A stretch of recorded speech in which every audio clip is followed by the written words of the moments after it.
presentasi sama PPT-nya kemarin. Tapi yang dosen-dosen lain udah selesai semua ya?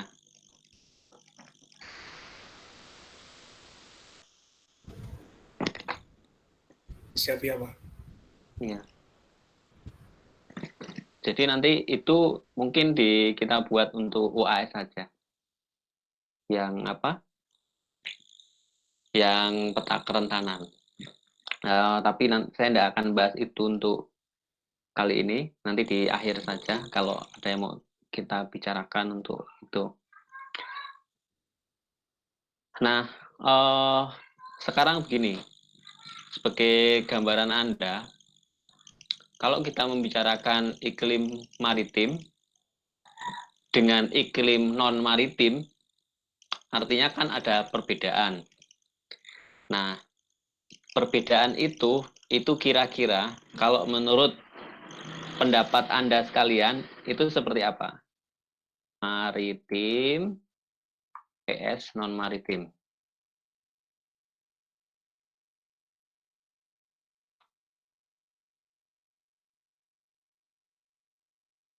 Bedanya apa sih maritim sama non-maritim?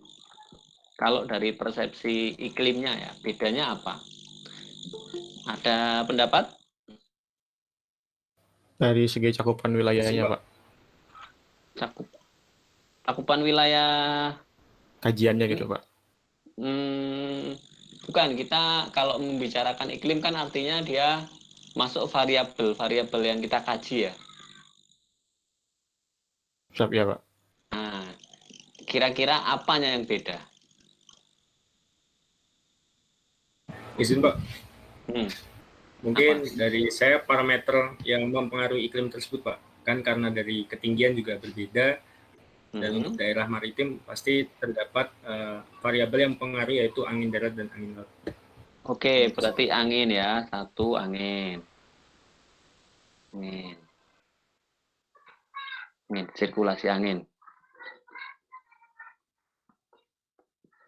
Apalagi? Arus laut, Pak. Arus.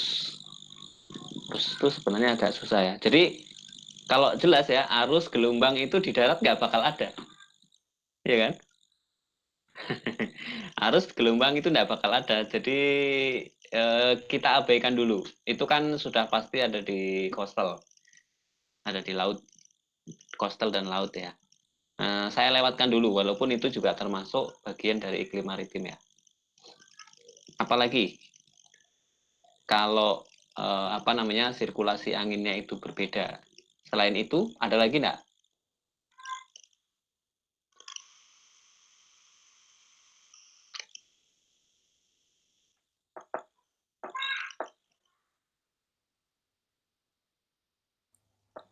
Izin, Pak.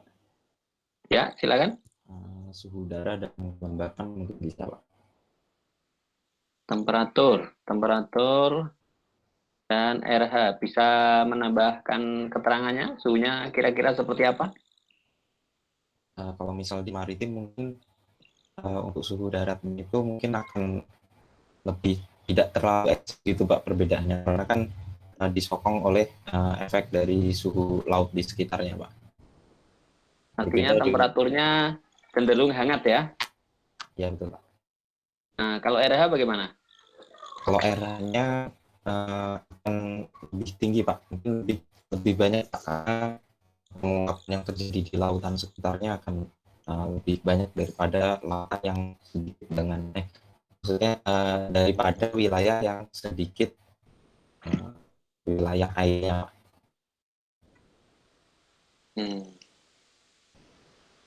Oke. Nangkap, ada temannya yang mau memperjelas?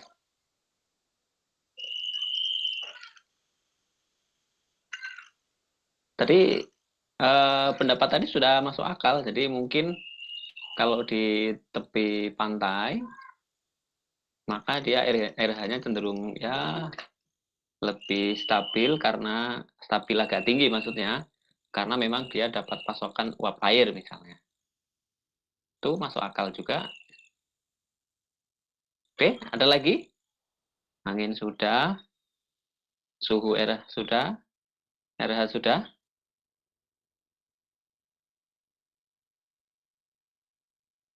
izin Pak, mungkin satu Pak. Apa ya? Mungkin astronomis di ekuator di lintang tinggi Pak. Karena itu Gimana ya? astronomisnya Pak, karena berhubungan dengan pemanasan radiasi matahari yang diterima Pak. Sorry, saya nggak terlalu dengar. Apa radiasi matahari? Letak astronomisnya Pak, karena berhubungan dengan banyaknya penyinaran radiasi matahari yang masuk. Kalau itu misalnya ya di pantai, dengan misalnya saya tinggal di Pik, Pantai Indah Kapuk, dengan di daerah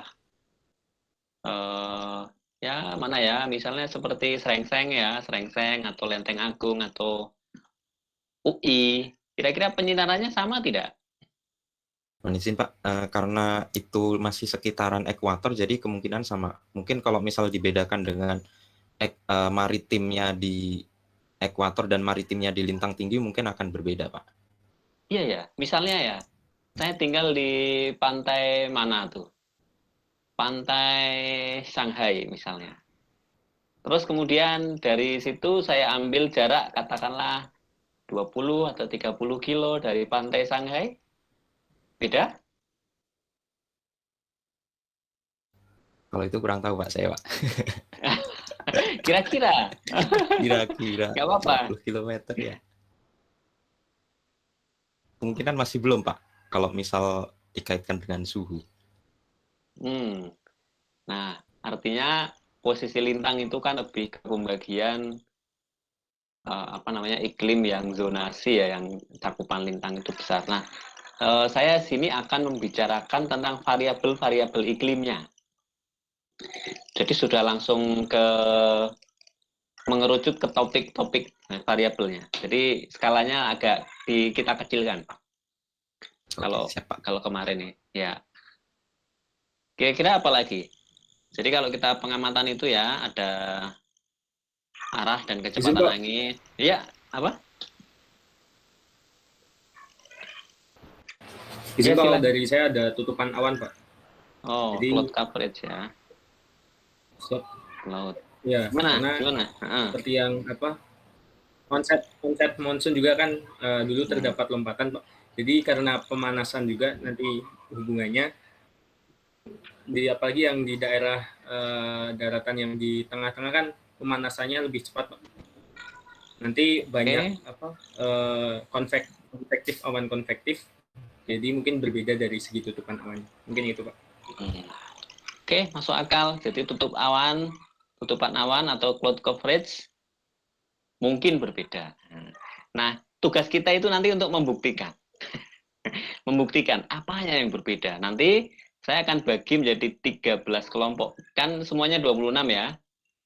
Jadi saya ingin dua-dua aja.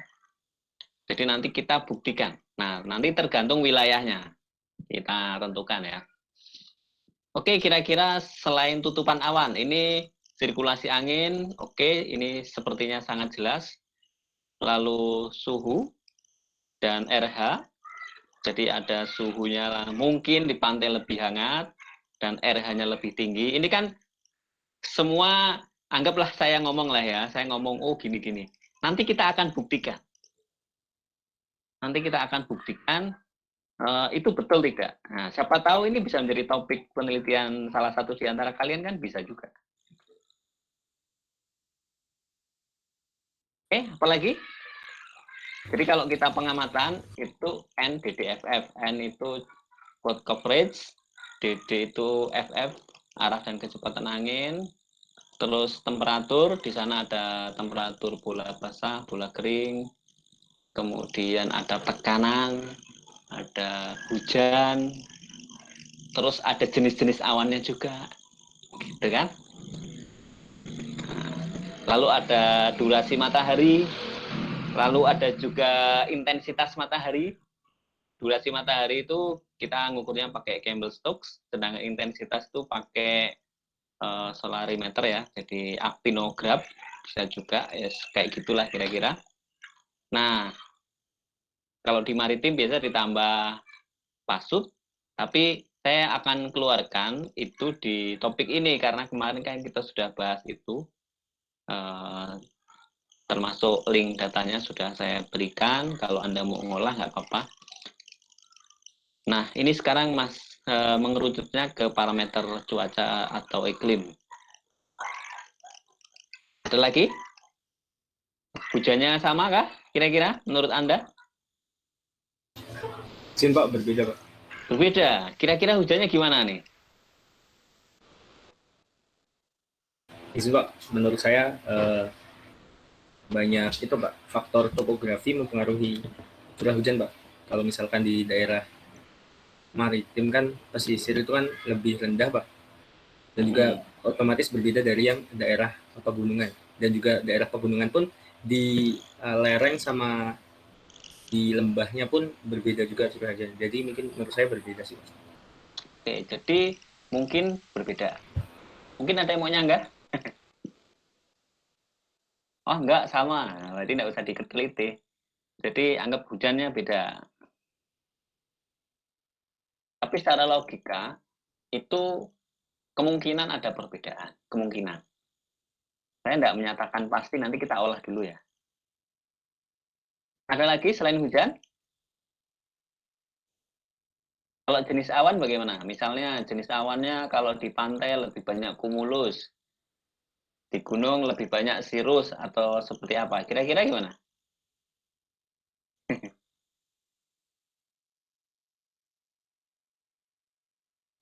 Gimana Rensi di Bengkulu?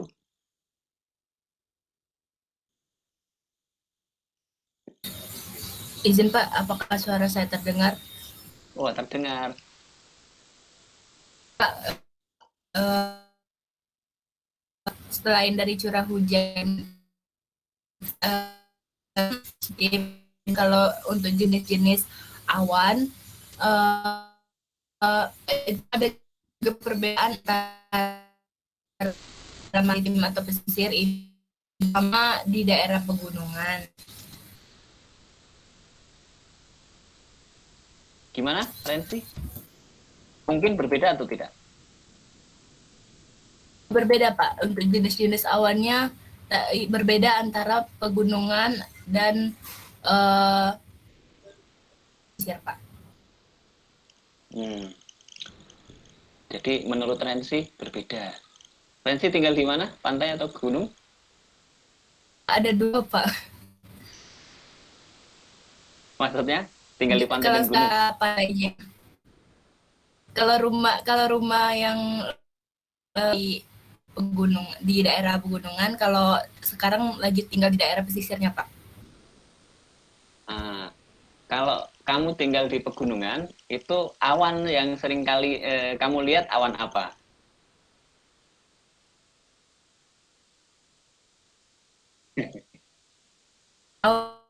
Sudah Awan ini tinggi kan, Pak. ikut itu kan?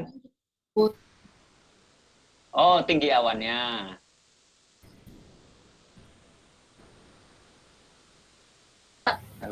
Kurang terdengar tadi.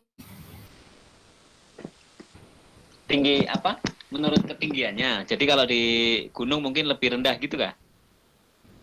Enggak Pak, kalau di gunung tuh lebih, kalau lihatnya tuh lebih awan tinggi Pak. Kalau di itu kadang kalau misalnya cuacanya itu kelihatan deket banget gitu Pak sama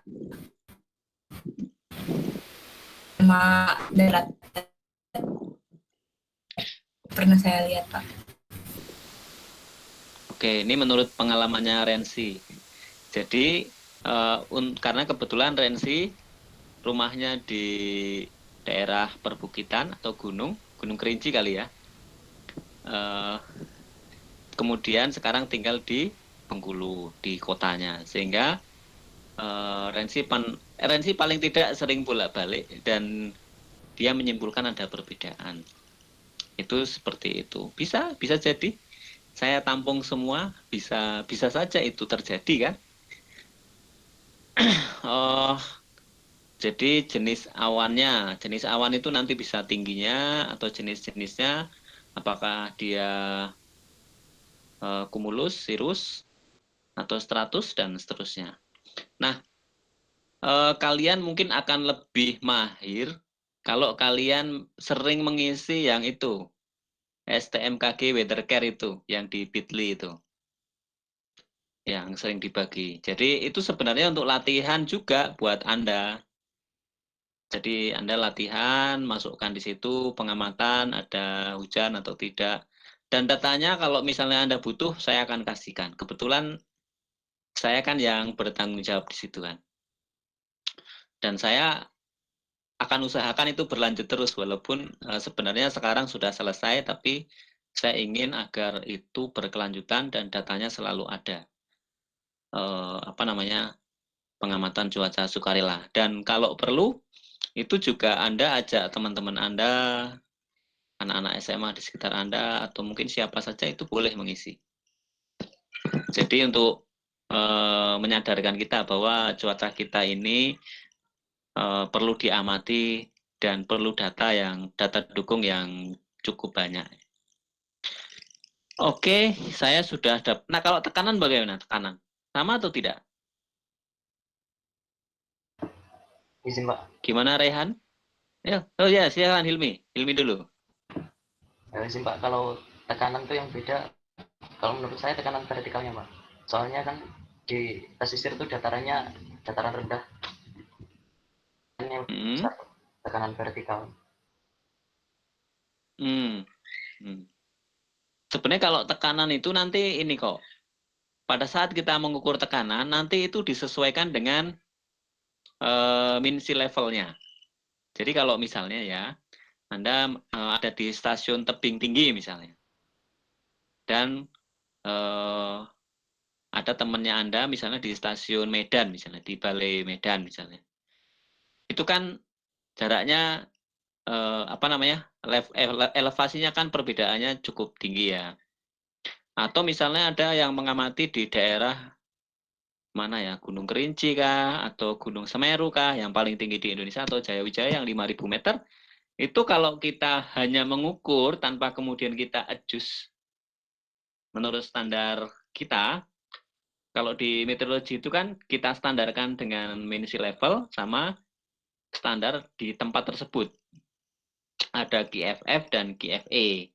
Yang kita biasa pakai itu QFF untuk dianalisis. Kenapa kita membutuhkan adjustment? Anda bayangkan kalau hanya langsung diukur, maka tekanan di gunung itu kan tinggi ya, lalu kerapatan udaranya pasti rendah, ya kan? Otomatis tekanannya juga kecil. Misalnya saya ukur nih di Jakarta 1010 misalnya. Lalu saya naik ke daerah Bogor itu mana, gunung apa itu yang tinggi?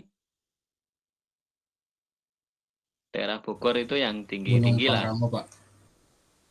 Nah, Gunung Pangrango. Itu tingginya berapa, Mas? Izin Pak 3019 mdpl, Pak. Nah, 3019. Kemungkinan tekanan di situ itu kurang dari 1000. Bisa jadi sekitar 970 atau 980. Anda bayangkan, di Jakarta itu 1010. Di Gunung Pangrango yang jaraknya ya mungkin sekitar 70 atau 80 kilo dari Jakarta, itu tekanannya 970. Kira-kira nih kalau Anda menjadi analis, itu ada apa itu, Rehan? Izin Pak, perbedaan tekanan terkait ketinggian itu tadi Pak. Bukan. Kalau Anda hanya melihat ini tekanannya 1010, satunya 970 misalnya. Kalau Anda lihat di ini ya, di apa? Kontur isobar itu. Izin Pak, mungkin bisa disebabkan adanya pemanasan Pak. Kayak misalkan pemanasan permukaan di wilayah yang tekanannya rendah tadi. Jadi kan istilahnya kayak partikel udaranya itu lebih memuai gitu Pak. Jadi lebih lebih rendah dan ke tekanannya yang semakin lebih rendah gitu Pak. Anda pernah belajar siklon? Siklon Pak? Pernah Pak. Nah, jadi sebenarnya kalau tekanannya perbedaannya terlalu tinggi seperti itu kemungkinan sekali ada siklon. Jadi kalau kita hanya melihat, ini 950, terus kemudian ini 1000, berarti ada siklon yang luar biasa, jarak 100 kilo, itu perbedaan tekanannya sangat sangat tinggi seperti itu, sangat besar, maka sudah pasti ada siklon. Padahal kan tidak ada, ya kan? Tidak ada siklon di mana yang mata siklonnya itu di Gunung Pangrango, nggak ada, nggak mungkin ada juga. Nah, artinya apa? Kalau kita hanya langsung mengukur terus kemudian dicatat itu nggak bisa. Makanya perlu distandarisasikan. Nah, BMKG itu selalu seperti itu. Jadi kita mengukur di mana, lalu dibawa ke minsi level. Jadi tekanan segitu, kemudian distandarkan. Makanya selalu ada namanya kalibrasi. Jadi orang-orang yang misalnya stasiun Bandung tingginya anggaplah 500 meter. Itu kalau misalnya anggaplah satu bar itu 10 meter, ya kan? Satu bar 10 meteran ya, 3,3 sekitar 1 bar lah ya. Anggaplah misalnya satu bar itu selisihnya 10 meter, berarti kalau 500 meter itu kan selisihnya 50 kan? 50 kalau di Jakarta 1010, kemudian dikurangi 50, 9.060, itu sudah jadi mata siklon itu. Tapi kita kan tidak pernah orang BMKG menganalisis, ada mata siklon di Bandung misalnya. Nggak pernah. Kenapa? Karena yang tercatat di QFF itu tetap 1005, 1006, 1010 yang nilainya hampir sama dengan tekanan di Jakarta. Karena tadi itu sudah di-adjust, sudah disesuaikan dengan MSL. Jadi selalu ada kalibrasi seperti itu. Saya pikir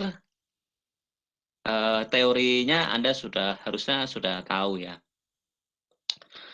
Nah, itu penting untuk analisis itu penting agar Anda nggak salah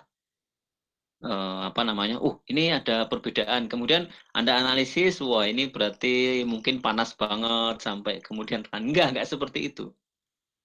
Itu kita datanya kita selesaikan dulu. Jadi kalau kita mengolah data, itu datanya itu harus kita selesaikan dulu. Apakah mungkin datanya itu ada yang missing, ada yang salah, itu harus kita selesaikan dulu. Nggak boleh kemudian kita langsung olah-olah saja gitu, nggak boleh. Sebentar ya, kok ada telepon.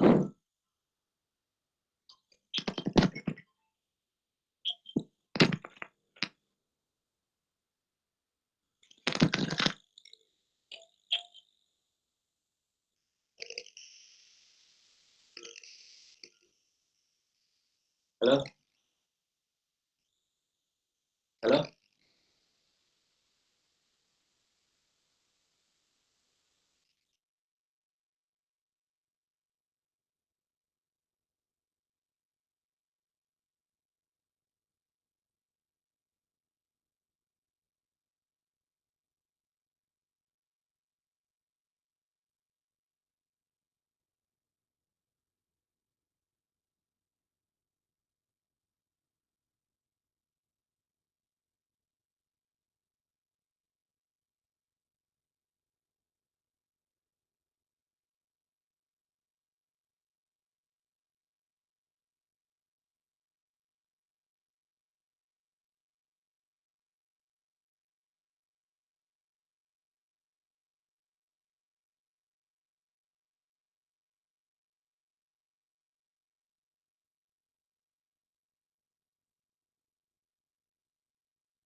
Maaf ya, ganggu, ada gangguan.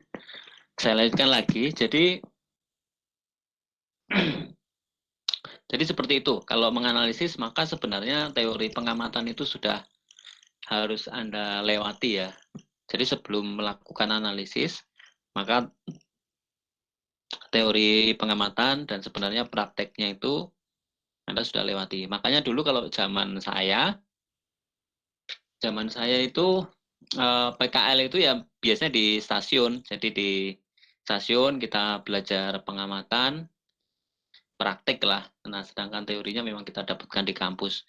Misalnya melepas balon, melepas pibal, dan seterusnya. Ini yang apa namanya, yang nggak live videonya, kenapa ini kira-kira ini? Saya bisa absen loh. Izin Pak, saya sudah on cam apakah masih belum terlihat Pak? Belum. Izin Pak, izin keluar sebentar Pak untuk relock Pak. Ya. Izin Pak, saya juga udah on cam tapi kok hitam doang Pak. Izin Pak, saya baru restart laptop Pak karena laptopnya ngehang, ini lagi pakai HP. Nanti setelah laptopnya nyala baru on cam Pak. Oke. Intinya begini, Anda sudah besar, Anda bertanggung jawab atas diri Anda sendiri kan. Aturan perkuliahan seperti apa gitu. Saya juga seperti itu. Oke, saya lanjutkan lagi. Jadi kalau orang dulu itu kita melakukan apa namanya di semester 1, 2 itu kita belajar teori pengamatan. Biasanya semester 1 itu masih pengamatan sinoptik, terus kemudian pengamatan udara atas, lalu semester 2 itu nanti masuk di pengamatan pibal dan rason dan seterusnya. Nah, itu termasuk sebenarnya penyandian. Nah, saya nggak tahu, kalian pasti kan sudah pasti dapat ya, sudah dapat. Hanya mungkin prakteknya yang belum pernah.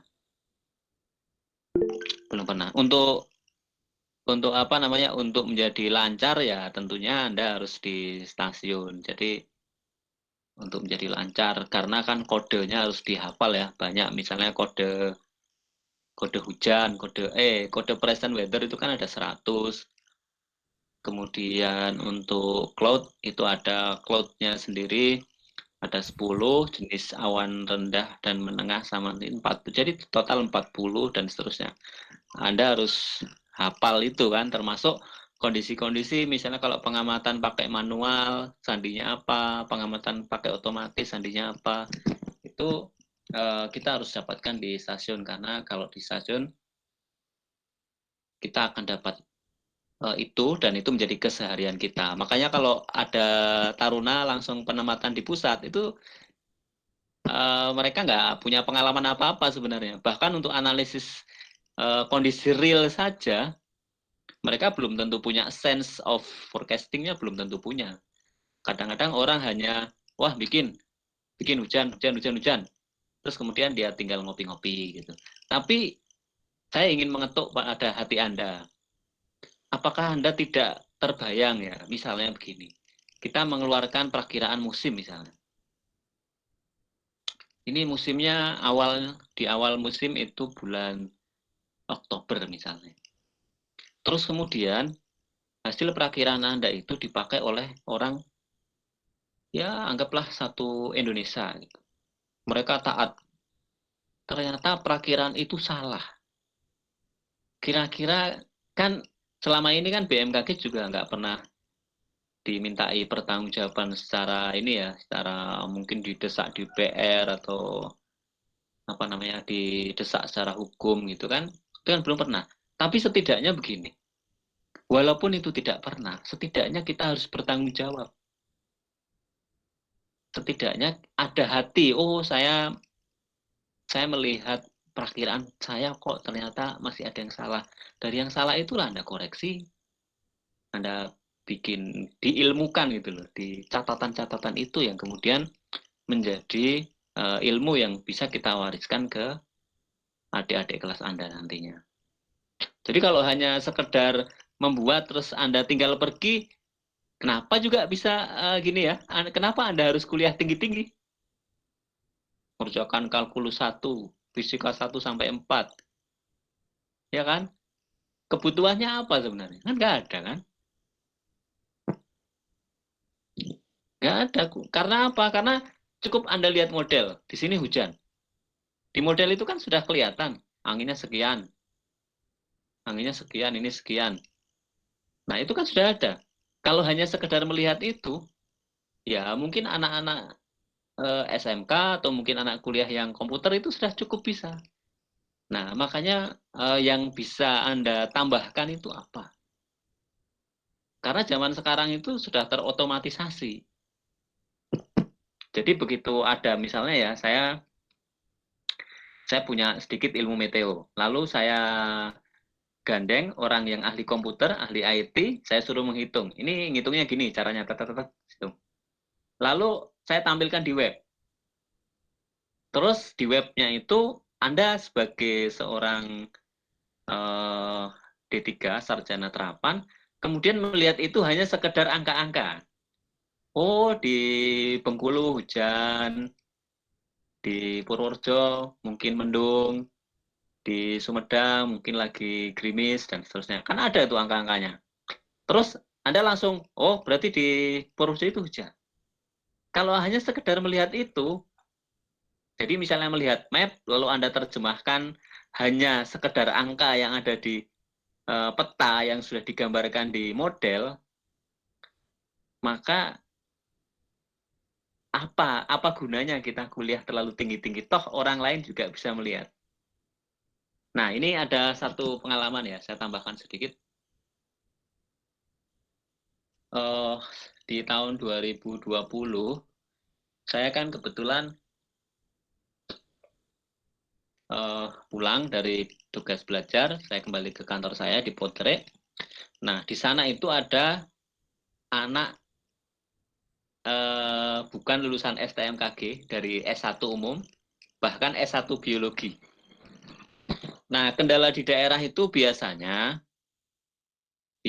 adalah kekurangan personil. Jadi misalnya waktu itu forecasternya kurang.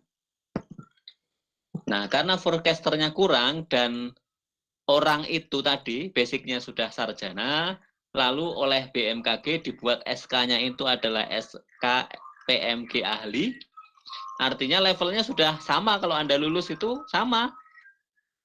Nah, lalu oleh Pak Kasih, ya udah kamu bikin forecast. Bikin forecast, dilatih, lihat peta, udah ini kalau ini isinya gini-gini. Nah, terus kemudian pas saya datang, saya kan bikin evaluasi. Jadi saya udah lama yang bikin evaluasi perakiraan itu udah lama. Saya buat otomatis jadi setiap yang di input itu masuk di Excel. Lalu saya bandingkan.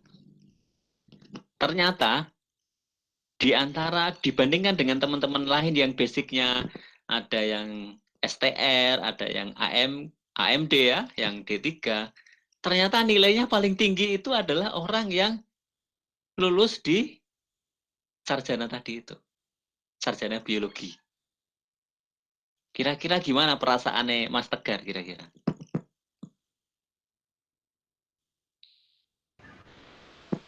Izin Pak, mungkin sedikit kecewa gitu ya. Iya. Terus dia itu gini, waktu saya tunjukkan hasil kalau di stasiun tuh saya selalu terbuka. Jadi kalau misalnya kita kerjanya jelek ya itu evaluasi, bukan untuk menjatuhkan orang, enggak. Itu Mbak itu bilang gini, wih lumayan juga ya nilai saya tinggi walaupun basic saya bukan meteo. Hati Anda kira-kira tersentak tidak? Walaupun Anda tidak terlalu suka dengan meteo, kata klimat ya, misalnya Anda tidak passionnya bukan di klimat, misalnya mungkin passionnya nyanyi atau apa, tapi setidaknya kan Anda lulusan dari STMKG. Masa Anda dibandingkan dengan anak-anak IPB, atau mungkin bahkan anak Undip, atau mungkin anak STIMIK misalnya, kok bisa kalah dalam forecast? Itu kan sebenarnya gimana ya, menjadi satu pertanyaan. Setidaknya begini, Anda harus punya tanggung jawab, harus bisa menjawab kenapa saya bisa banyak salahnya. Itu penting. Nah, itu yang tidak terjadi pada teman-teman yang langsung penempatan pusat, langsung bikin forecast begini. Mereka nggak pernah terevaluasi. Bahkan untuk mengevaluasi sebuah perakiraan itu permasalahannya banyak. Ini contoh ya. Yang saya ini yang STMKG Weathercare itu yang mengisi isian pengamatan sukarela itu kan sebenarnya ada per kecamatan. Ada juga yang satu kabupaten atau satu provinsi itu cuma satu. Sekarang saya tanya nih sama Mas Hikam. Anda tinggal di mana, Mas? Di Pak, di Lampung, Pak. Nah, di Lampung. Di Lampung itu satu provinsi luas atau sempit? Luas, Pak. Luas. Luas ya, Pak. Luas kan? Nah, misalnya nih, di metro ya, sama di metro? Di Bandar Lampung, Pak. Oh, Bandar Lampung. Nah, kalau satu Bandar Lampung itu, misalnya ini misalnya Anda mengamati, kemudian di situ hujan atau tidak, anginnya berapa, anggaplah satu aja, satu variabel saja, hujan atau tidak. Hari ini hujan, besok tidak hujan. Kira-kira nih, untuk satu titik di mana Anda tinggal, katakanlah Anda tinggal di Jalan WR Supratman nomor 5, misalnya kan, misalnya nih. Itu bisa enggak mewakili Bandar Lampung? Kayaknya sih belum bisa sih, Pak. Nah, itu sebenarnya masalah di situ itu. Jadi titik mana yang bisa kita mewakili? Sama juga misalnya kalau Anda lihat perakiraannya BMKG, dia kan ada yang nulis nih.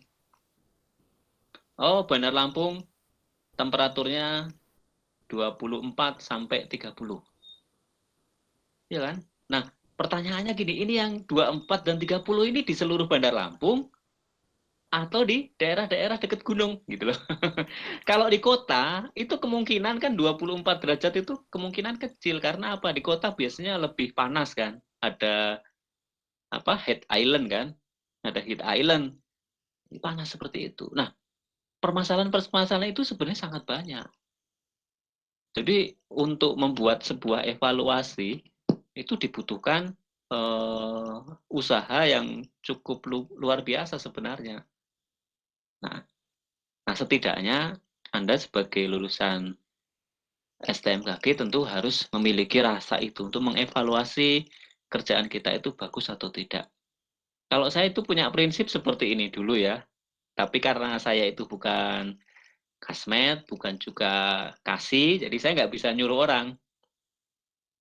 Nah, jadi misalnya nih, dari sekian kelompok ini, ada 26 orang, itu kan katakanlah bikin forecast perakiraan musim. Nah, untuk bulan ini misalnya, Harasta nilainya paling tinggi misalnya. Perakiraannya bisa 85%. Teman-temannya cuma 60, 50, atau 70. Nah, kalau saya punya konsep, untuk bulan depan, dibikinkan rapat forecaster, Harasta itu memaparkan kenapa nilai dia paling tinggi. Apa yang dia lihat. Nanti nyimak, oh seperti ini. Dan saya akan berikan kesempatan juga untuk nilainya yang paling jelek. Kenapa? Ambil pelajaran. Oh, dia itu salah ngambilnya di mana, salah analisisnya di mana gitu. Nah, itu yang saya maksud untuk belajar sama-sama, bukan saling menjatuhkan, enggak. Kita belajar sama-sama, karena kan kita ingin maju, ingin baik semua kan. Jadi seperti itu ya. Kalau prinsip saya, setidaknya sebagai lulusan STMKG Anda harus punya nilai lebih dibandingkan dengan lulusan meteo di tempat lain. Misalnya IPB, ITB, Anda harus punya nilai lebih. Nilai lebihnya di mana? Nah, ini Anda setidaknya praktisi kan? praktisi pengamatan, praktisi coding meteo itu tidak semua orang bisa itu. Praktisi analisis, termasuk applied. Nah, kalau applied itu banyak juga teman-teman di kampus lain itu bisa. Tapi Anda punya diferensiasi. Oke, saya lanjutkan di materi saya. Nah, dari ciri-ciri variabel-variabel yang kita anggap tadi, teman-teman sudah menyatakan pendapat sirkulasi anginnya mungkin di pantai dan di daerah bukan pantai itu berbeda.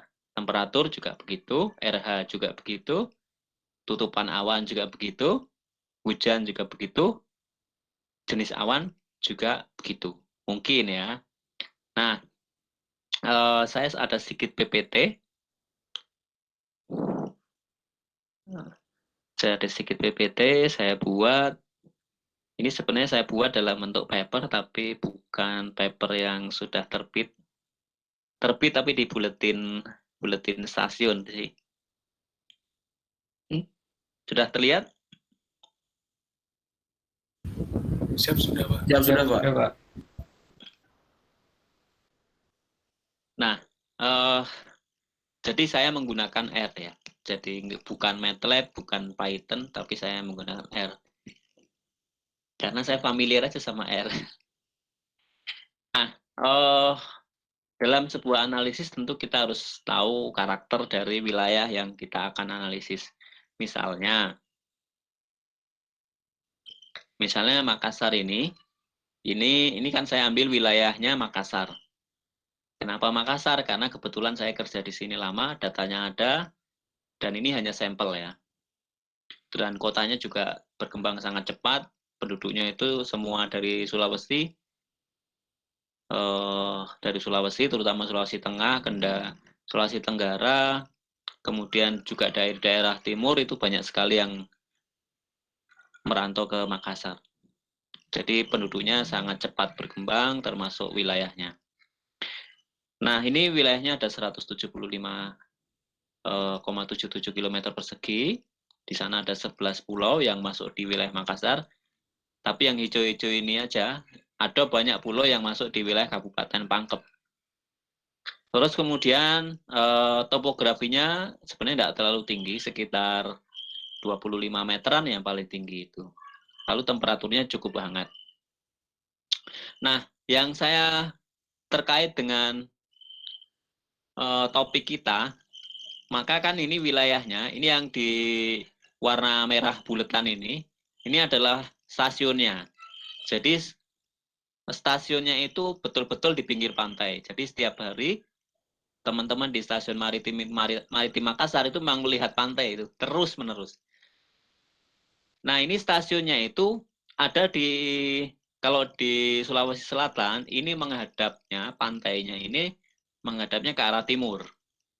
Nah, tapi lokasinya sendiri itu di pantainya ini, kalau ke arah utara itu laut, ya kan? Terus kemudian ke arah timur juga laut. Nah, ke arah barat daya ini masih ada daratan seperti kotanya di arah sini memang. Lalu ada Barombong dan seterusnya itu arah sini. Lalu ini ke arah barat itu ada daratan ya, seperti ini, hijau, kemudian merah. Terus kemudian kalau ke arah timur lagi ada pegunungan, namanya Pegunungan Bawakaraeng. Malino juga ada di sebelah sini. Lalu ke arah selatan itu daratan juga, dan ke arah timur laut, ya ini separuh daratan, separuh laut. Ini karakternya seperti ini. Ini saya ambil pakai peta JIS, lalu saya overlay dengan peta batimetrinya, elevasinya dari PIC.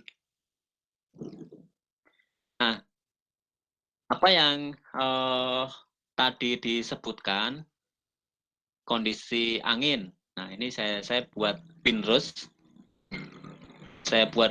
Nah, ini angin di bulan sorry, ini klimat musim hujan kemarau. Oke, ya ini angin. Angin di musim kemarau, angin di musim penghujan, angin di musim peralihan. Jadi saya bedakan. Angin pada saat musim kemarau seperti apa, pada saat musim penghujan seperti apa. Nah, ini yang saya maksud terkarakteristik. Tapi ini sebenarnya ada satu yang kurang, jadi seharusnya secara keseluruhan itu anginnya seperti apa.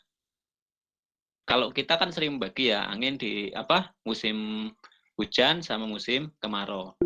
Tapi di antara dua musim ini kan ada musim peralihan kan. Dan waktunya sebenarnya cukup lama juga, mungkin sekitar 3 bulan juga ya. Kalau musim hujan itu kan rata-rata kita buatnya DJF ya.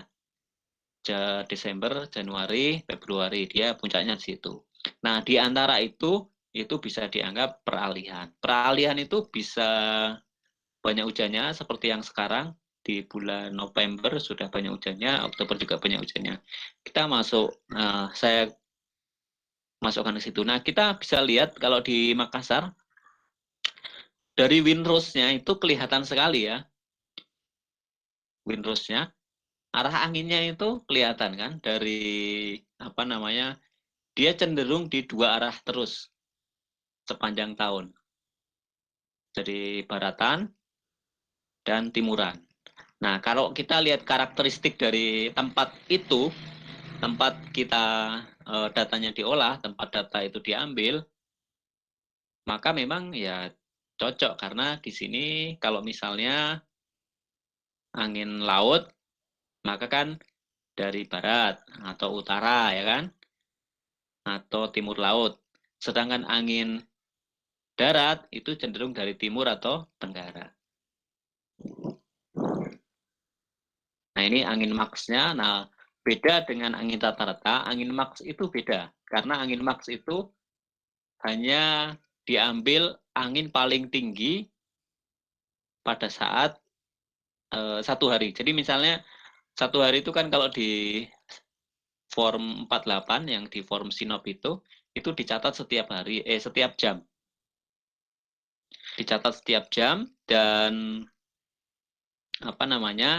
angin max itu diambil dari catatan tadi itu yang paling tinggi.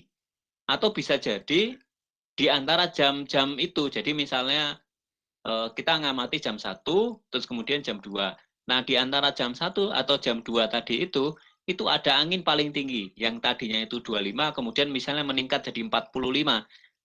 Nah, di jam itu angin dicatat. Jadi kalau hujan lebat atau angin tinggi itu forecaster harus selalu melihat anemometer. Makanya dia tidak terpola timur dan barat seperti angin rata-rata. Tapi ingat, ini sandinya adalah sandi F-Klim. Bukan sandi bukan data yang dicatat setiap jam ya. Mungkin kalau datanya setiap jam ada pola yang mungkin saja tidak sama dengan ini. Nah, ini juga saya buat RH-nya. Saya buat RH menggunakan windrose, jadi anginnya itu sama, tapi nilai RH-nya, jadi pada saat misalnya angin barat, itu RH-nya berapa. Pada saat angin timur, RH-nya itu nilainya berapa saja. Kemudian di temperatur rata-rata ya. Lalu ini hujan. Kita seperti ini. Ini sunshine duration, jadi lamanya peninaran matahari. Kalau jenis awan saya belum bisa masukkan. Karena datanya memang data F-Klim itu tidak ada di situ. Sebenarnya ada, tapi kita harus mengekod ya, dikodekan ulang. Nah, kalau dari situ, kita harus punya imajinasi kan. Jadi windrose itu kan asalnya hanya digunakan untuk arah dan kecepatan angin. Ya kan? Arahnya berapa, sebarannya berapa kan. Nah, tapi kita juga bisa menganalisis misalnya gini, pada saat angin itu dominan dari arah barat, itu hujannya banyak atau tidak? Gitu. Banyak atau tidak? Terus, benar ya.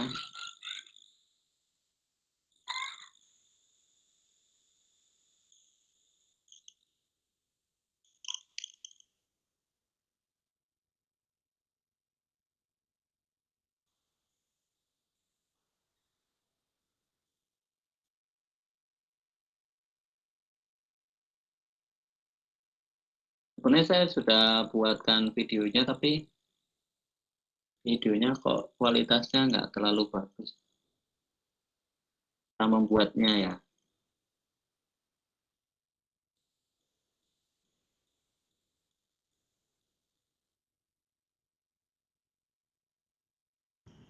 Nah, dari situ kita akan tahu. Nah, ini yang saya buat itu hanya di Pautere Makassar.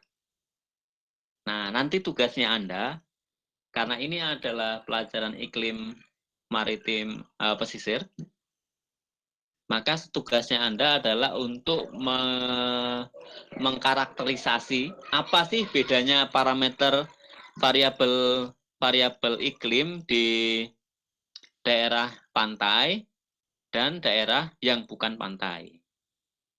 Nah, tadi seperti yang sudah saya sebutkan, Anda bagi kelompok Anda menjadi 13, jadi satu orang itu 2. Terus Anda cari data. Nah, sekarang datanya itu Anda bisa ambil dari Ogimed. Ogimed.com. Siapa yang belum pernah membuka Ogimed? Nur Irfan pernah? Siap, pernah Pak. Sudah pernah buka. Pernah ya? Cek. Izin Pak, apakah terdengar Pak? Terdengar. Siap, sudah pernah Pak. Sudah pernah semua ya? Siap, sudah pernah Siap, semua. sudah Pak. Siap, sudah Pak. Yang paling mudah itu di Ogimed. Anda juga bisa mengambil data di di data online-nya BMKG itu bisa juga. Kalau emailnya email STMKG itu BMKG ya. Kalau saya pakai email BMKG sih bisa. Kalau saya nggak tahu kalau email STMKG. Cuma waktu saya ngajar adik kelas Anda itu ternyata bisa juga. Jadi saya suruh nyari di Ogimed, dia bilang saya nyari di data online-nya BMKG. Oh iya nggak apa-apa. Nggak apa-apa, kalau memang ada nggak masalah. Nah, jadi nanti itu di videonya itu ada tutorialnya sebenarnya, di tutorialnya itu.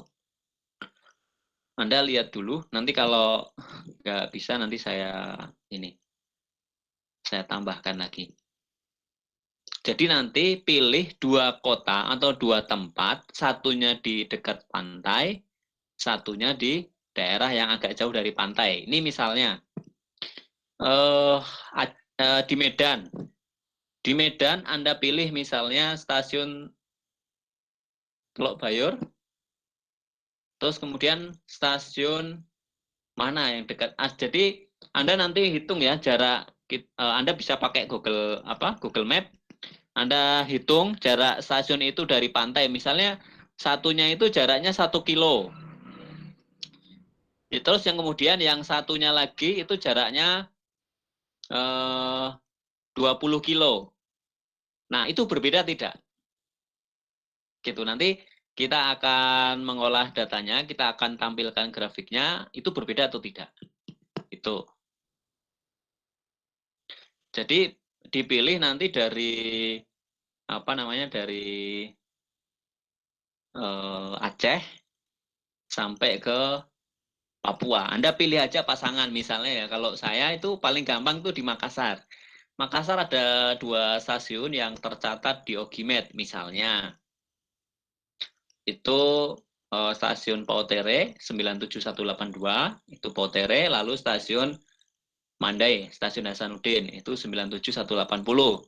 Itu kalau Pautere kan betul-betul di pinggir laut, sedangkan di Mandai itu ada jarak sekitar berapa kilo gitu dari laut. Nah, Anda juga nanti bisa pilih di satu, misalnya ya, pasangan-pasangan itu habis, saya kok nggak dapat misalnya. Tapi sebenarnya ya dapat sih, misalnya ya, kalau di Surabaya itu juga ada stasiun Perak sama stasiun Juanda, itu kan jaraknya juga cukup jauh. Lalu di Bandara Ngurah Rai itu kayaknya deket laut juga kan ya. Satunya mungkin data balai, hanya saja data balai itu biasanya tidak masuk di Ogimed. Kalau yang dimasuk di Ogimed itu hanya stasiun-stasiun yang basic. Oleh karena itu nanti saya mengizinkan Anda memilih di satu tempat, tapi lokasinya banyak. Misalnya gini, di Makassar ada beberapa stasiun, itu di Ogimed-nya itu ada 3 yang masuk, yaitu stasiun Pautere, stasiun Mandai, Mandai Hasanuddin, lalu Kelimat Maros. Nah, jadi itu bisa dipakai untuk 2 kelompok. Jadi misalnya kelompok 1 Pautere Mandai, terus kelompok 2 Pautere Maros, itu bisa kita bandingkan begitu. Nah, nanti juga Anda boleh misalnya untuk di untuk daerah yang agak jauh lah, nggak apa-apa. Misalnya gini, Anda juga bisa bandingkan kalau di stasiun yang masuk di Jakarta ya, Jakarta itu ada stasiun Serang, ya kan? Terus kemudian ada stasiun Cengkareng, itu juga masuk. Kemudian ada stasiun Tanjung Priok, itu juga masuk. Nah, itu juga bisa Anda pakai. Nah, stasiun Metro Lampung juga ada kan? Lampung itu Lampung Maritim sama stasiun penerbangannya itu juga bisa. Atau kalau memang nanti betul-betul sudah tidak mendapatkan tempat, tapi sebenarnya saya inginnya agar stasiun itu ada di domisili Anda. Jadi misalnya kayak Rensi di mana? Di Bengkulu, maka ya cari di stasiun Bengkulu. Syukur-syukur kalau Anda datang ke ke stasiunnya nggak apa-apa sih, untuk kenalan aja sih, nggak apa-apa. Nah, jadi nanti tugasnya seperti itu. Nah, cara mengakses Ogimed itu nanti ada bermacam-macam ya. Ini saya sharekan. Mungkin untuk yang sudah paham, saya review kira-kira seperti ini.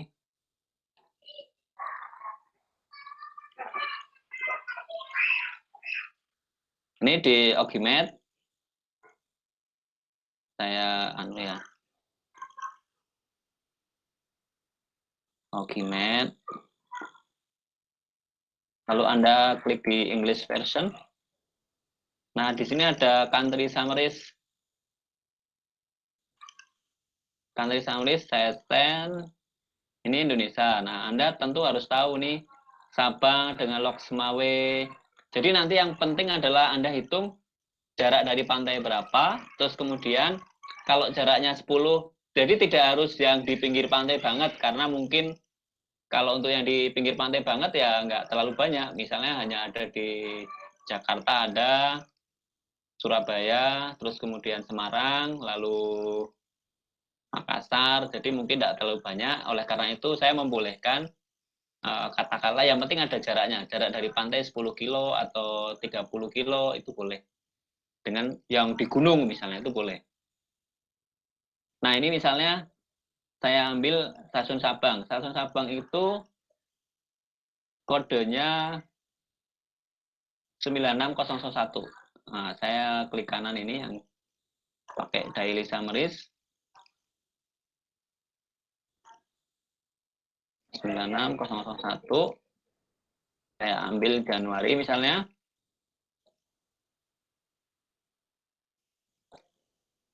31 hari, 24 jam. Oh, bos. Nah, jadi seperti ini. Anda bisa melihat, ini kan datanya harian. Temperatur maksimum, minimum, average. Lalu ada dew point average, lalu ada hourly kelembaban. kemudian ada wind speed and direction, kemudian ada sea pressure level, lalu ada precipitation, ada total cloud, kemudian ada low cloud, ada sun duration, ada visibility, dan ini sebenarnya adalah summary dari weather.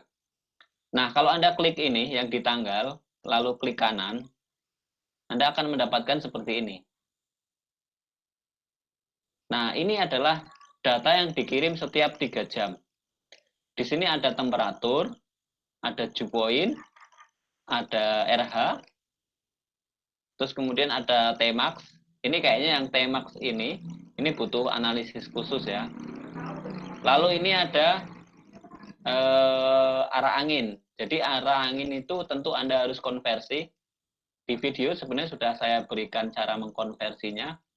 Ada southeast, southeast, southeast, terus kemudian ada kecepatan angin, lalu ada tekanan, lalu ini juga tekanan. Nah, Anda pilih saja di parameter ini yang Anda butuhkan. Misalnya saya suhunya sama nggak sih? Suhunya saya pilih dew point sama RH. Jadi saya gabungkan di 2 parameter ini. Ya yang bisa lah ya, yang kalau dari data yang ada di sini, ini ada suhu RH, terus kemudian Tmax, Tmin, Anda bisa lewatkan dulu. Lalu ada DDFF, itu juga bisa kita ambil. Lalu ada yang Anda pakai yang ini ya. Sorry. HPC. Ini yang dipakai untuk analisis. Yang ini QFF ya. Jadi bukan PO. Tapi adalah PC dalam hektopascal. Lalu ada presipitasi per 3 jam. Lalu ada NT, ada NH, ada juga visibility. Nah, Anda bisa, misalnya di gunung ternyata visibility-nya rendah atau seperti apa, itu Anda bisa ambil. Ini kalau saya biasa saya copy, kemudian saya masukkan di notepad agar gambar-gambarnya ini nggak masuk. Nah, jadi seperti itu kalau mau detail.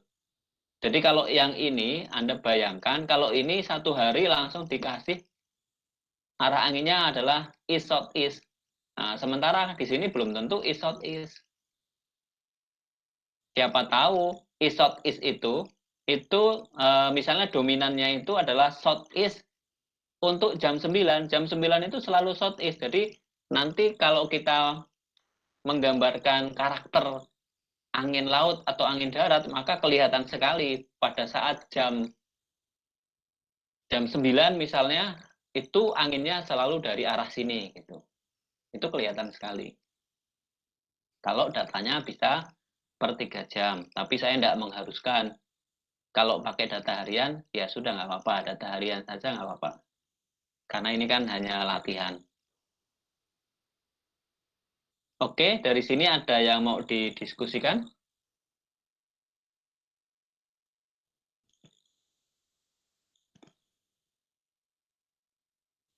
Sudah jelas semua ya, jadi... Mohon izin Pak. Oh ya. Mohon izin Pak, izin bertanya. Jadi data yang digunakan untuk nanti itu data per 1 hari atau data pengamatan per 3 jam Pak?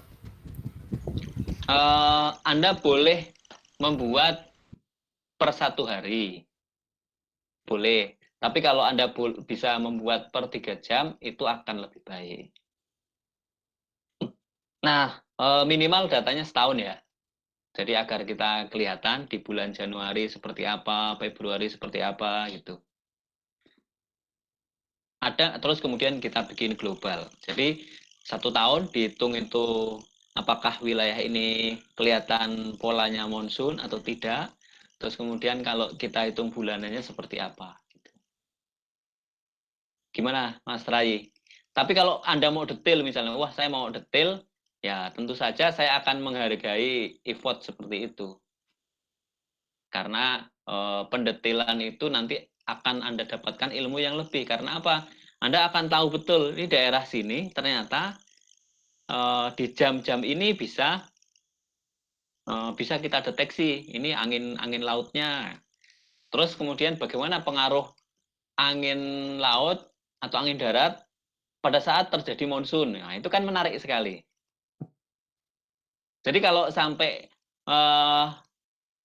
per 3 jam, mungkin Anda tidak harus 1 tahun ya. Mungkin Anda pilih saja misalnya pada saat musim hujan, berarti 6 bulan aja. Jadi seperti itu. Gimana Mas Rai? Baik Pak, sudah paham Pak. Terima kasih Pak. Oke, ini untuk latihan ya, untuk latihan sebenarnya. Ada lagi?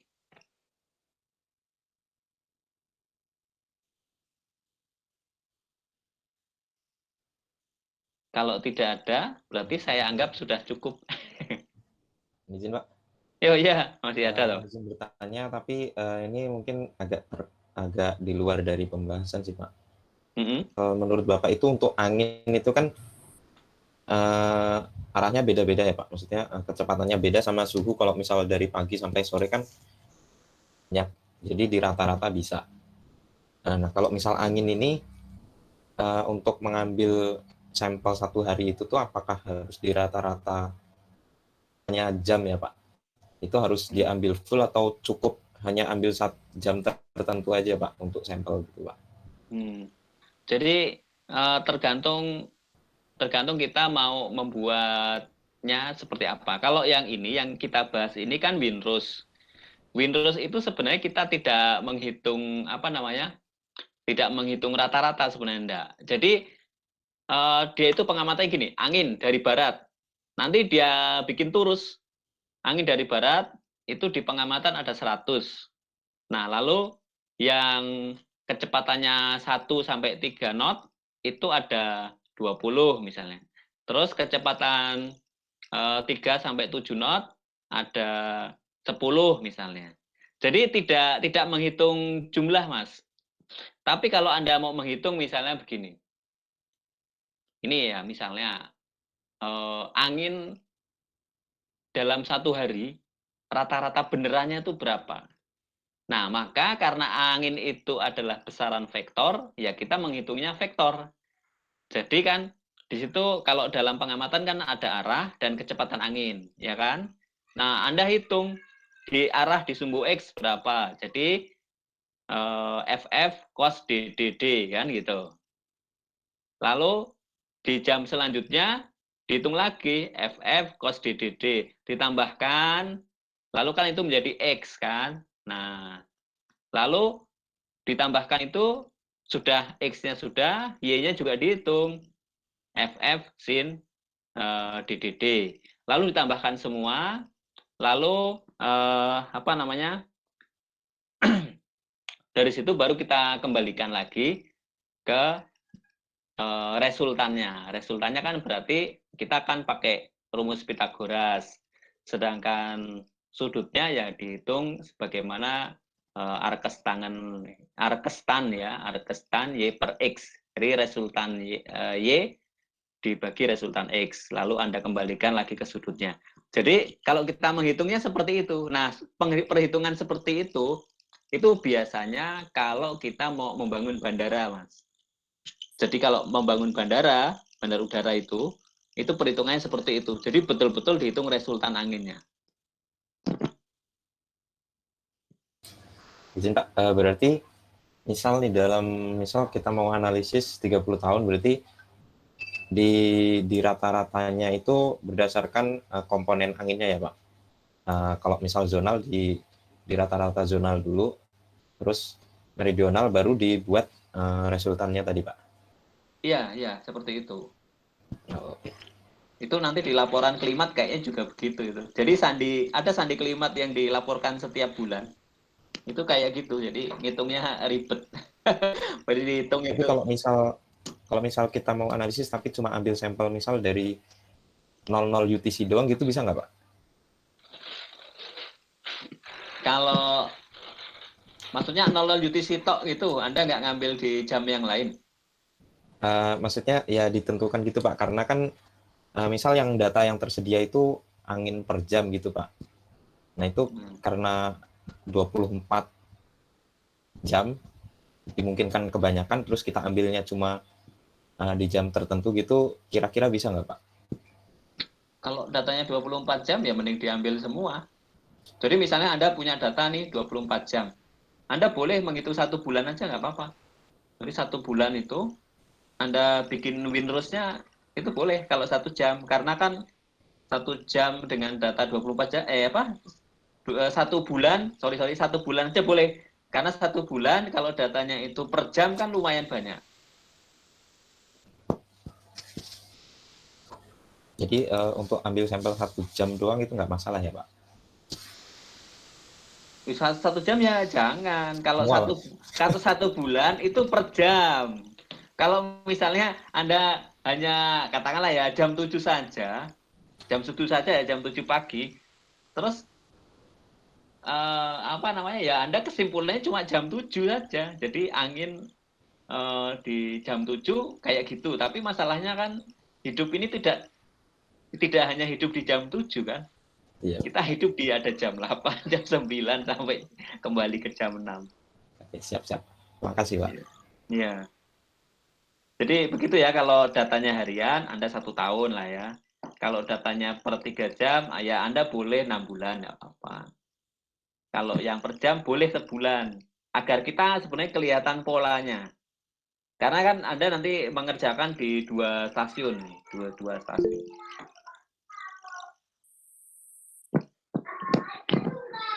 Oke, ada lain?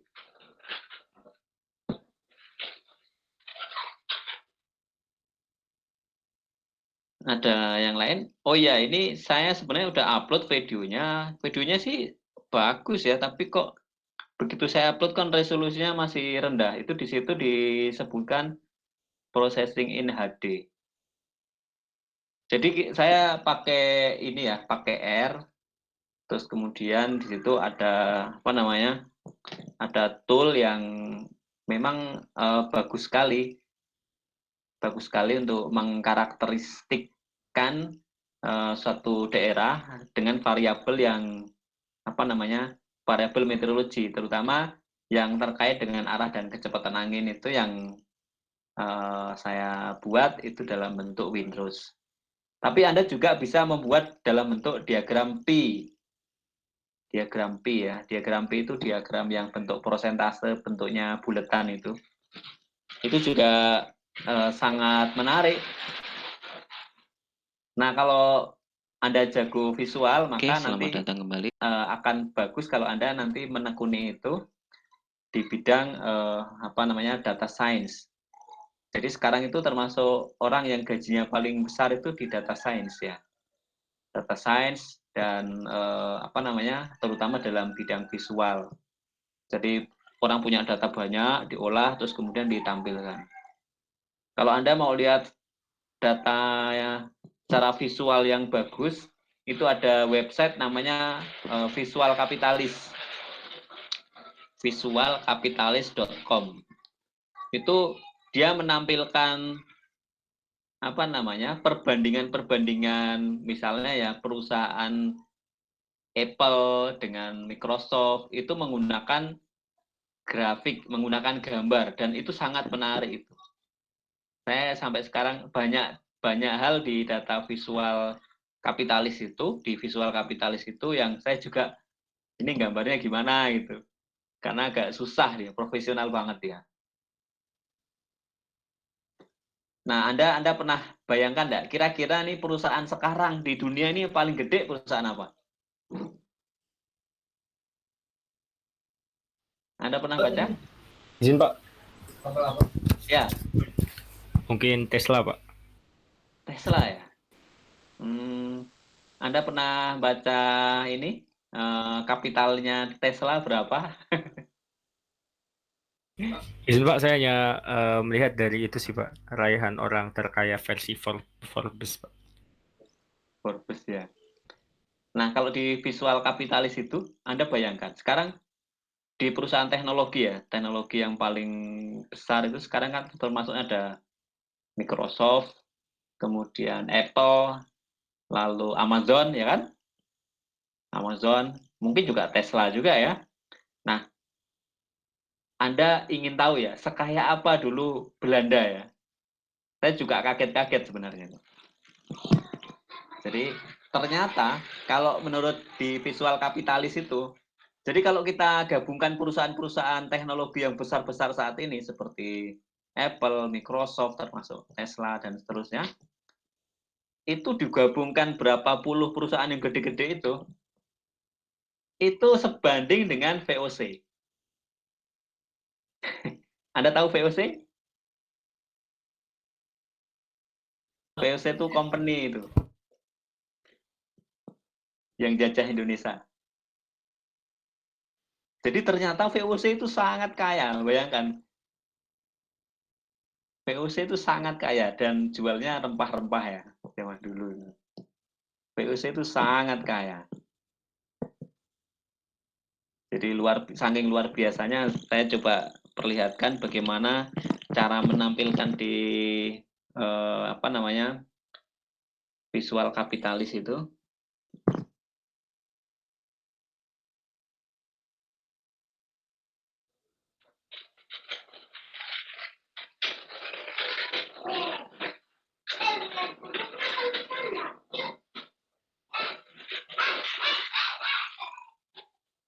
Kemarin saya cari begini ya, VOC.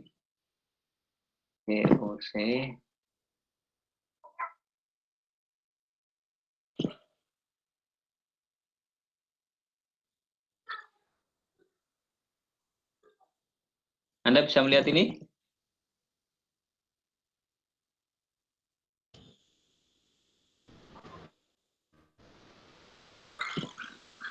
Bisa lihat? Bisa, Pak. Jadi most valuable companies of all time. Jadi di sini ada Apple, ada Alphabet, ada Microsoft, ada Amazon, ada Facebook, ada Alibaba, ada Exxon, ada Hathaway, ada ini perusahaan yang saya juga nggak terlalu ngerti, ada Walmart, ada Visa, ada Netflix, ada Samsung, ada Tesken, ada Johnson & Johnson. Ini kalau Anda baca, semua pemilik perusahaan ini itu merupakan orang-orang yang paling kaya. Misalnya Jeff Bezos, Microsoft, Apple, itu termasuk Facebook. Itu termasuk jajaran orang-orang yang paling kaya sebenarnya, termasuk Walmart ini kan. Nah ini sebanding, jadi VOC ini sebanding dengan 20 modern companies yang paling besar. Anda bayangkan itu. Betapa kayanya dulu negeri kita ini. VOC tahun 1637 di zamannya ya. Terus kemudian 20 perusahaan modern ini juga di zamannya. Nah, ada di visual kapitalis ini saya sukanya itu ini loh, grafiknya itu asik betul itu kita ikuti. Nah, seperti ini.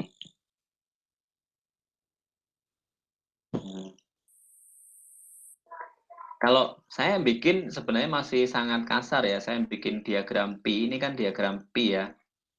Nah, kalau dia sudah sebagus ini gitu.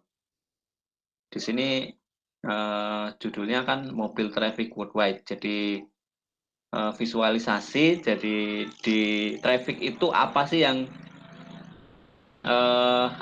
yang terjadi di dunia ini. Jadi ternyata 49% itu video streaming. Ya, jadi yang banyak diakses, yang banyak dikerjakan itu video streaming. Dan ini porsinya juga luar biasa ya. Video streaming itu di sini ada YouTube, ada TikTok, paling gede TikTok, ada Facebook video, ada Instagram, ada Netflix. Netflix itu cuma 4% ya. Lalu ada yang lainnya. Jadi saya suka melihat grafiknya ini dan pengen bisa sebenarnya. Karena menarik sekali. Nah, kalau misalnya kita konsen di klimat kan sebenarnya ilmu ya tentu saja kita kuasai ya. Tapi kadang-kadang sajian konten itu kan penting. Ya enggak?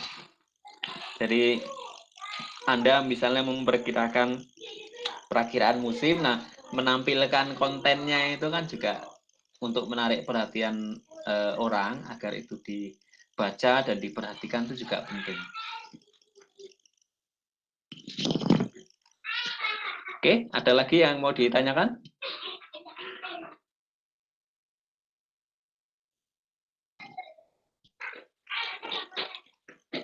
Kalau tidak ada, saya cukupkan sekian dulu ya. Saya cukupkan sekian dulu. Ini hadir semua ya? Siap hadir semua, Pak. Siap hadir, Pak. Alhamdulillah hadir semua. Terus kemarin, ya gimana? Izin Pak, mohon maaf terkait tugas peta kerentanan mata kuliah proyeksi iklim itu jadinya bagaimana ya Pak? Itu nanti dijadikan ini aja, dijadikan untuk praktek kuliah peta kerentanan untuk ke depan. Nah, saya kurang tahu kemarin, saya nggak bisa bales, soalnya beberapa hari itu sibuk dan sempat juga kebanjiran ya di rumah. Jadi sibuk kebanjiran. Izin Pak. Itu yang, ya. Izin Pak, rumahnya di mana Pak? Di Petukangan. Izin Pak, di dekat kampus berarti Pak? Apa gimana Pak? Enggak di Petukangan, di Muhtaraya. Siap Pak. Ya. Kemarin juga saya sempat lihat ini sih Pak, video Bapak di YouTube. Wah, itu udah lama yang banjir itu. Yang kemarin lebih besar lagi. Oh, beda nggak Pak? Saya kira sama Pak. Lebih besar lagi. Kemarin di daerah kampus juga banjir Pak. Iya, katanya itu kereta sampai mogok ya. Sampai tidak jalan maksud saya.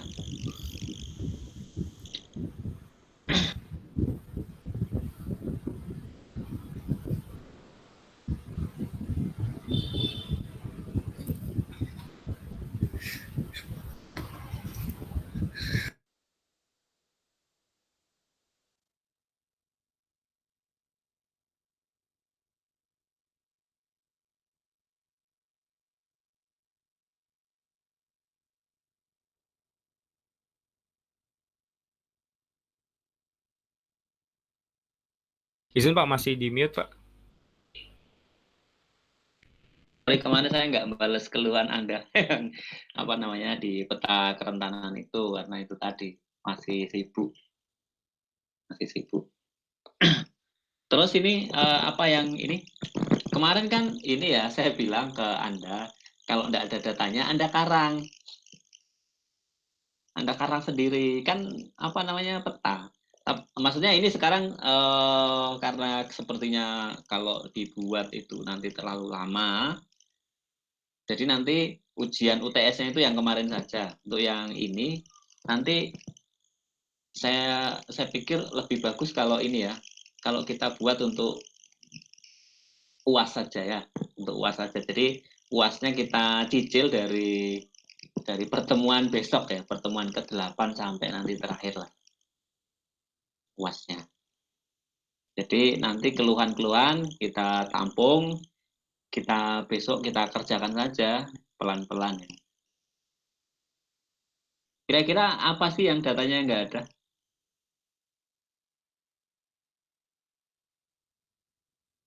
Data apa yang nggak ada? Izin Pak. Oh. Sebenarnya bukan mungkin ada pada datanya, cuma nggak tahu nyarinya kemana Pak. Pertama misalkan di situ kan ada banyak parameter juga ya Pak, dan ada yang tadi nggak tahu carinya di instansi mana gitu Pak. Terus udah coba dicari nggak ketemu. Terus habis itu kalau misalkan disimulasikan aja datanya, kita juga bingung Pak untuk datanya itu bentuknya range-nya itu kayak gimana, satuan apa. Jadi angka yang ditaruh itu berapa gitu Pak. Jadi bingung untuk masukin ke petanya itu sih Pak. Contohnya? Izin Pak, contohnya untuk kelompok saya itu kemarin di jurnalnya peta kerentanan air di Mongolia, tapi dia pakai banyak data gitu, pakai banyak faktor yang dilihat, misalnya sampai ngelihat faktor bangunan-bangunan kayak sekolah dan lain sebagainya gitu Pak. Jadi mungkin kayak ngelihat sektor-sektor sektor-sektor yang menggunakan air itu banyak gitu. Terus data kematian dan mungkin kalau data kematian kayak gitu ada di BPS cuma belum dapat aja sih Pak. Akhirnya kemarin kelompok saya karena bingung mau gimana karena berhubungan dengan air, kami bikin peta kekeringan dan peta rawan longsor Pak. Jadi saya ambil contoh ya, tadi misalnya ada data bangunan gitu ya, data bangunan. Sebenarnya ya, kalau data bangunan itu, kalau penelitian serius itu pasti datanya data lapangan. Data lapangan, jadi Anda datang, catat, terus ya kayak gitulah. Nah, tapi data lapangan itu bisa kita combine dengan data yang sudah ada. Jadi misalnya kalau data bangunan itu, misalnya ya Anda kategorikan saja bangunan dengan tinggi atau dengan bentuknya cor gitu ya. Tapi lebih enak itu luasan yang terpakai saja kalau misalnya terkait dengan air ya. Tapi walaupun itu mungkin nggak kurang presisi, tapi itu bisa. Jadi misalnya luasan daerah Jakarta ini kan banyak sekali tempat yang sudah tidak ada tanahnya, artinya resapan airnya berkurang. Nah, Anda tinggal tulis saja, misalnya datanya adalah bentuk kategorikan. Jadi misalnya tanahnya berupa sawah, kebun, atau sudah ada bangunannya. Nah, bangunan itu dijadikan satu aja. Mau bangunannya berbeton ataukah bertingkat, ya jadikan satu aja, di klaster 1. Sedangkan kalau kebun klasternya 2. Kemudian kalau sawah misalnya 3. Jadi disederhanakan seperti itu. Nah, yang paling penting kan kemarin saya sudah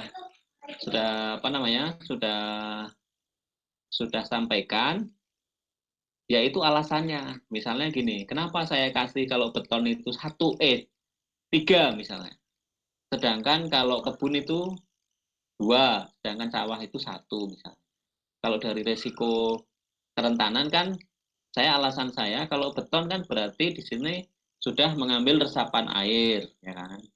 Resapan air, terus kemudian juga dia berat, menekan tanah dan juga bisa mengganggu serapan tanah. Jadi alasannya itu aja kan, maksudnya kita boleh memilih parameter apapun atau parameter-parameter itu, yang penting itu nanti pada saat presentasi itu nanti ada ada alasannya. Itu sebenarnya yang paling penting kalau dari saya sih. Gimana Mas Lutfi? Izin Pak, kemudian untuk kalau misalkan pakai data simulasi kayak gitu, untuk analisisnya itu bagaimana Pak nanti? Kan misalkan kita memilih suatu wilayah gitu, berarti bukan nggak bisa sih, bingung gitu Pak untuk kaitin sama kondisi wilayah atau dan sebagainya untuk analisis petanya.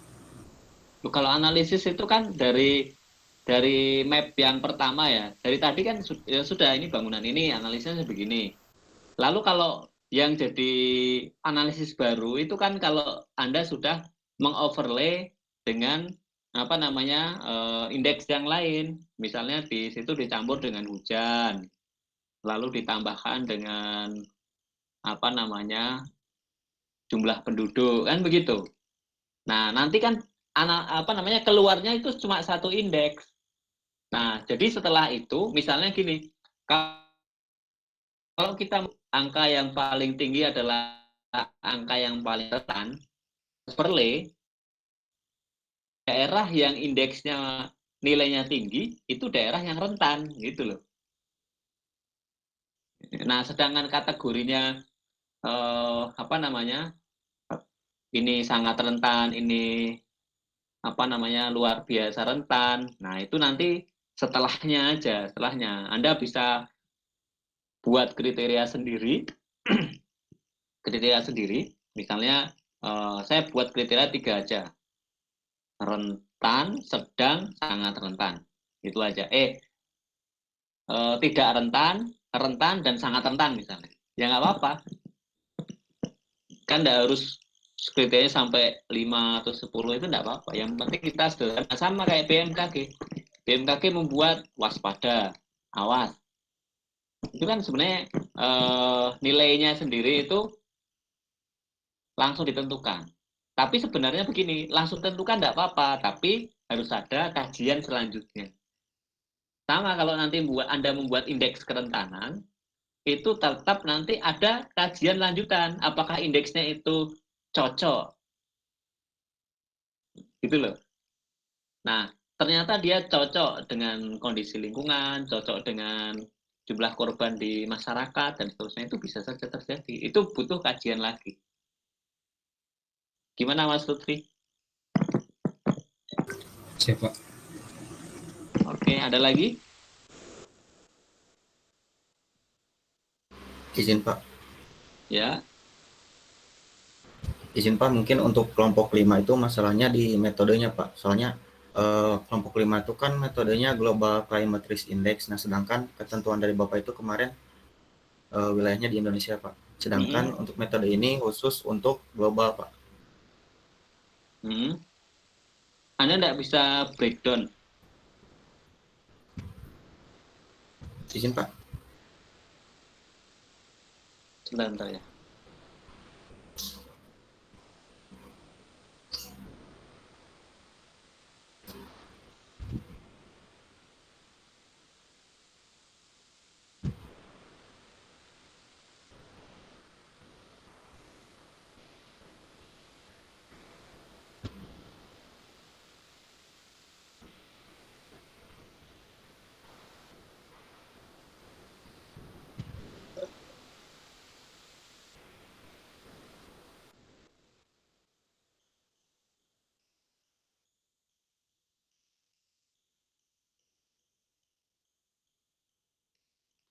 Ya, gimana? Izin Pak, jadi untuk metodenya tuh Pak, namanya Global Climate Risk Index. Nah, ini tuh metodenya dikhususin untuk secara global gitu Pak. Nggak bisa di Indonesia, hanya di Indonesia. Masa nggak bisa? Kira contohnya apa yang nggak bisa? Izin Pak, jadi di Climate Risk Index ini udah disediain perhitungannya. Perhitungannya tuh meliputi angka kematian penduduk, terus angka kematian per 100.000 penduduk, terus kerugian paritas daya beli, sama kerugian produk domestik bruto. Nah, itu tuh udah ada misalnya untuk jumlah kematian tuh dikali 1/3 gitu Pak. Nah, itu tuh kayaknya udah ditentuin sesuai dengan globalnya Pak. Sebenarnya enggak Mas. Kalau angka kematian itu selalu ada. Bahkan kalau kita mau menghitung itu tiap RT juga ada. Cuma biasanya itu tiap kabupaten, minimal itu biasa tiap kabupaten atau tiap provinsi. Nah, yang di situ, yang di Global Index itu memang tiap negara karena dia tidak detail kan. Nah, tugas kita itu mendetailkan. Jadi angka kematian itu tadi itu kan kita ingin detail. Misalnya anggaplah per kecamatan. Nah, Anda bikin aja simulasi. Kecamatan A, B, C, Anda kasih aja. Jadi gitu. Jadi Anda bikin aja skenario, misalnya di daerah pantai tingkat kematiannya Anda kasih nilai yang besar-besar, nggak apa-apa. Jadi nanti waktu Anda paparkan, ini asumsi saya seperti ini. Gitu. Termasuk misalnya ada daya beli atau apa, berarti di kota daya belinya tinggi, kan begitu boleh, ya kan? Dibandingkan dengan di desa. Itu yang saya maksudkan. Simulasi apapun itu ada alasannya. Gitu. Anda boleh ngarang datanya kan? Izin Pak, ya. Izin bertanya lagi. Nah, kalau misalnya seperti itu, apakah boleh Pak misalnya untuk waktunya tuh kita ambil misalnya kejadian siklon, misalnya kemarin siklon yang di Nusa Tenggara itu Pak. Nah, nanti kita hubungin sama jumlah kematian pada saat siklon itu Pak. Itu boleh Pak seperti itu? Sebenarnya boleh. Boleh, jadi Anda boleh kayak gitu, atau Anda boleh yang umum aja, atau Anda karang betul-betul nggak apa-apa. Yang penting pada saat ngarang itu kan gini, ini saya anggap di daerah ini itu banyak siklon. Nah, artinya di daerah pantai ini saya buat untuk apa namanya, untuk kerugiannya itu sekian, untuk jumlah penduduknya itu sekian gitu loh. Jadi boleh, apalagi kalau memang Anda mau langsung study case-nya, apa namanya, itu sangat boleh sekali, mungkin bisa menjadi sebuah tulisan langsung. Kalau datanya ngarang seperti ini kan tetap nggak bisa ya, ini hanya simulasi. Jadi misalnya Anda kumpulkan datanya, terus kita tampilkan sekarang, misalnya Mas Abid ini bikin bagus banget, tapi kan datanya bukan beneran, itu nggak bisa dipakai untuk apa namanya, skripsi atau apa, kan nggak bisa ya. Tapi sebenarnya kalau untuk skripsi pun ya sebenarnya masih bisa juga sih. Kalau skripsinya itu misalnya di bidang matematika itu boleh sebenarnya. Data simulasi itu boleh. Gimana Mas? Siap, sudah cukup Pak. Terima kasih banyak Pak. Oke. Ada lagi, ini udah jam 3. Jadi pertanyaannya nanti kita lanjutkan besok, kita bahas. Nanti besok kita bahas begini. Jadi dari Anda sekalian kan pasti sudah ada yang Anda tulis, Anda ya mungkin Anda oret-oret lah ya. Nanti kita di besok pagi kita diskusi aja di situ. Baru nanti minggu depannya apa namanya, presentasinya. Jadi nilai UTS-nya itu adalah nilai yang kemarin aja. Oke ya. Saya kira cukup sekian dulu ya. Oke, kalau begitu saya tutup sekian dulu. Terima kasih atas sebentar, saya belum bikin print screen untuk laporan. Izin Pak. Hah? Izin bertanya. Berarti Ya, untuk silakan. besok nggak presentasi ya Pak? Belum. Presentasi, tapi saya terkendala di sini, jadi saya belum selesai. Gitu aja, nggak apa-apa. Oh, maksudnya ini ya Pak, apa progresnya gitu Pak? Iya, progresnya saja.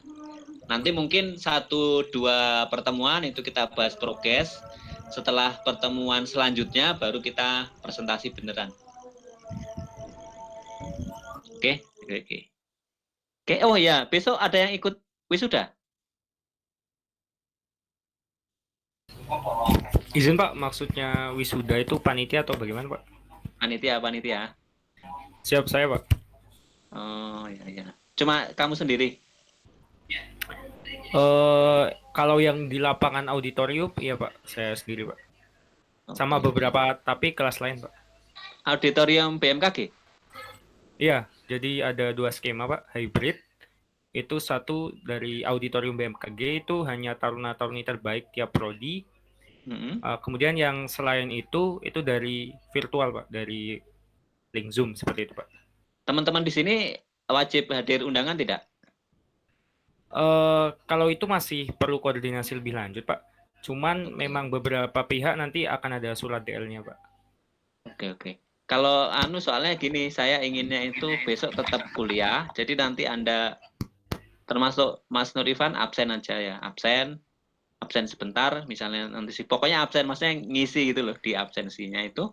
Lalu apa namanya, kita lanjut saja, walaupun cuma nanti 1-2 jam.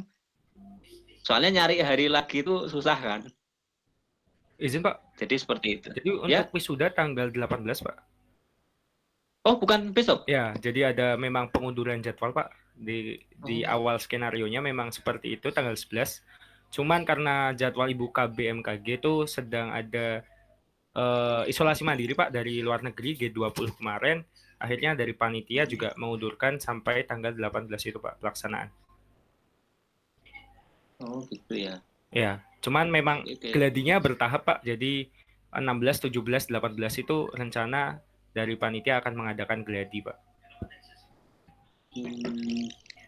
Oke. Oh, jadi besok berarti sebenarnya kuliah masih aman ya? Siap, aman Pak.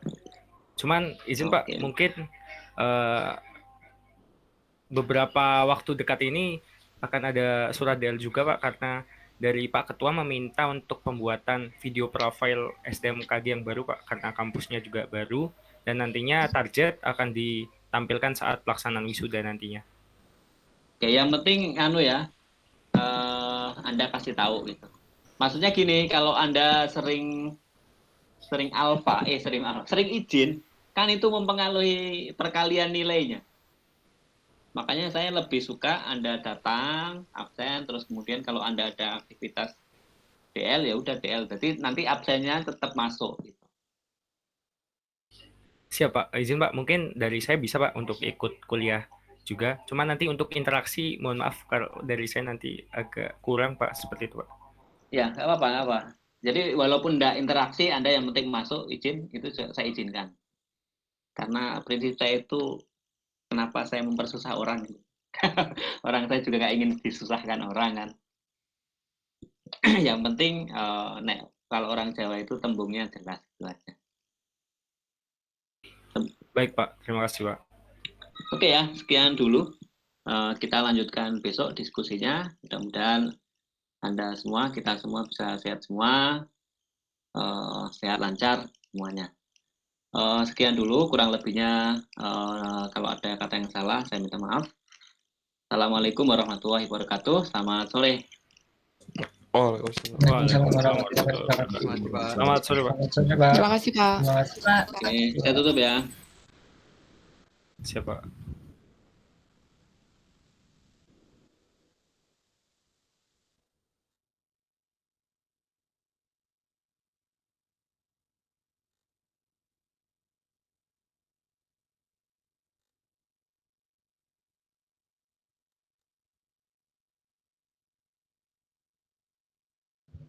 Udah revisi, Jack? Hah? Udah revisi?